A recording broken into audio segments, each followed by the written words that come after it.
A group of stakeholders believes increased adoption of no-till and cover crops could reduce sedimentation problems in a Kansas watershed and help a nuclear power plant operate more efficiently.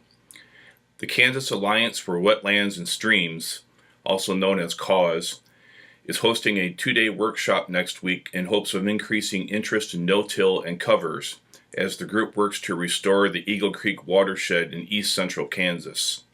The problem is this: the Wolf Creek Nuclear Operating Corporation power plant relies on water from the John Redmond Reservoir in nearby Burlington, Kansas for water to cool the plant. When water levels are low, gates at the reservoir are opened and water flows into the Neosho River and eventually to a cooling lake at the plant. A reliable water supply is essential for proper cooling and operating efficiency at nuclear power plants, but due in large part to sedimentation issues, the reservoir has lost 41% of its storage capacity since it was built, says Wes Fleming, a project coordinator for KAWS. The state of Kansas plans to dredge the reservoir in the next year or so to improve capacity. But earlier this year, Fleming was approached by Dan Haynes, a biologist who works for the Wolf Creek Nuclear Operating Corporation, about establishing a pilot project for no-till and covers in the affected Eagle Creek and John Redmond watersheds.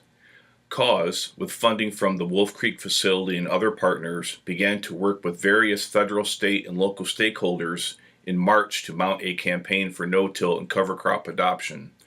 County or NRCS agents have been supplying KAWS with the names of farmers interested in no-tilling or seeding cover crops, which has led to on-farm gatherings of local officials and growers to establish best practices to be adopted and used, potentially on a cost-share basis, to improve water quality and quantity.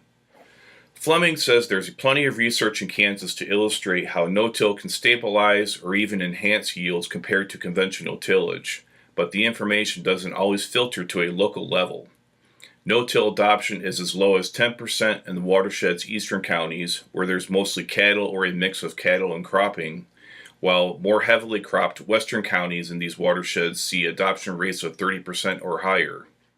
West says, "We have a lot of river bottom ground, really productive land, that is still being tilled. I would guess the reason it's not no-tilled is because their neighbor isn't doing it, or they tried it and it wasn't successful for one reason or another."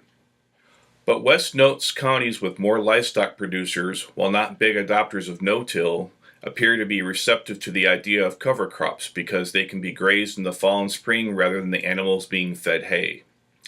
As we debate how to solve environmental challenges vexing agriculture like algal blooms, nutrient loading, and declining aquifers, I think this shows that grassroots programs hold the greatest promise for finding real solutions. Thanks for listening and make it a great day.